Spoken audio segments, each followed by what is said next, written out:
Palestinian civilian deaths are a necessary sacrifice. If an Israeli prime minister said that, the whole world would be talking about it. It would be proof that Israel has planned a genocide against the Palestinians. It would come up in every discussion for years. But when Yahya Sinwar, the leader of the Palestinians in Gaza, says it, all quiet on the Western Front and the Arab Muslim Front. Now, Sinwar's statement is very interesting for a number of reasons. And as you will see, it was not a slip of the tongue. Let's unpack it and see how it resonates with Hamas and the Palestinians. The first thing to notice is how silent the pro-Palestinians in the West are. Now, I'm not surprised. Pro-Palestinians won't say anything if they can't lay the blame at Israel's door. But I've mentioned that so many times before. Let's dig into the real interesting aspects here. First, not only are the pro-Palestinians quiet, but the Palestinians themselves are also quiet. Can you imagine your leader saying that civilian deaths in your country are a necessary sacrifice, and it just passes without protest? And the crazy reason that his words didn't meet with opposition is that the Palestinians agree with it. They agree with it and they use it. Let me explain. To be able to understand this, you are going to need to make a big effort because it will contradict everything that you, as a Westerner, believe in. I do understand it because I don't want to brag, but I have special powers. I can listen to the other side. I can listen to other people. It is not always easy because we all have our own voice in our head, which is great. And then there are the voices of others, which are often disappointing.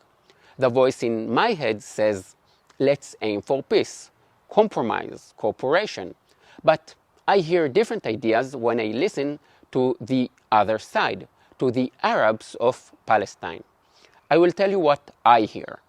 In 1947, so before the settlements and before the Nakba, Kawakji, one of the leaders of the Arabs in Palestine, said, the only option is the annihilation of every Jew in Palestine and in every Arab state. Sounds a bit Nazi. This makes sense as he spent a lot of time in Nazi Germany in the 40s. He was not alone there.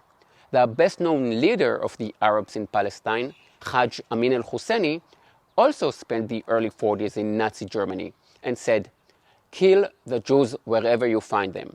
This pleases God, history, and religion. This saves your honor. I can give you more examples. Hassan el-Banna, the founder of the Muslim Brotherhood, said that they would drive all the Jews to the sea. He is the spiritual father of Hamas and talked about his love of death and jihad.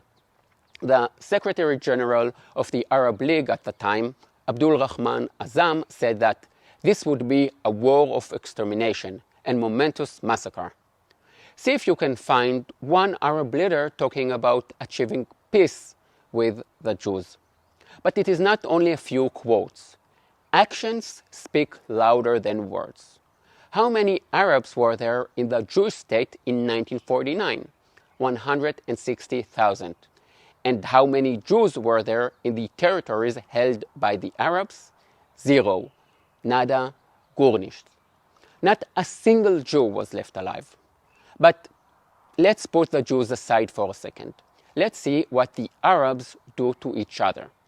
Look at how people behave to one another in their homes, and you will understand how they will behave outside once they are comfortable enough. The Jews in Israel are divided into many groups. There is a saying, 2 Jews, 3 opinions. Only on very rare occasions have these different opinions escalated into violence. In fact, I can name all the times when Jews killed other Jews for political reasons over the last 100 years. Dehan, Tubiansky, maybe Arlozorov, Altalena, Emil Grenzweig, and Yitzhak Rabin. Does anybody know how many of the Arabs of Palestine have been killed due to inner political turmoil and violence? Thousands and thousands. from the 1930s to the PLO members that Hamas threw from the rooftops of Gaza in 2007. Somehow, nobody cares. But when you realize just how violent the Arabs are to one another, you understand the situation much better. Many Israelis were left in shock by the brutality of the Palestinians in October 7th attack. I wasn't. 10 years ago I said that if the Syrians could murder thousands of other Syrians in the most brutal ways, then what would they do to us if they got the chance?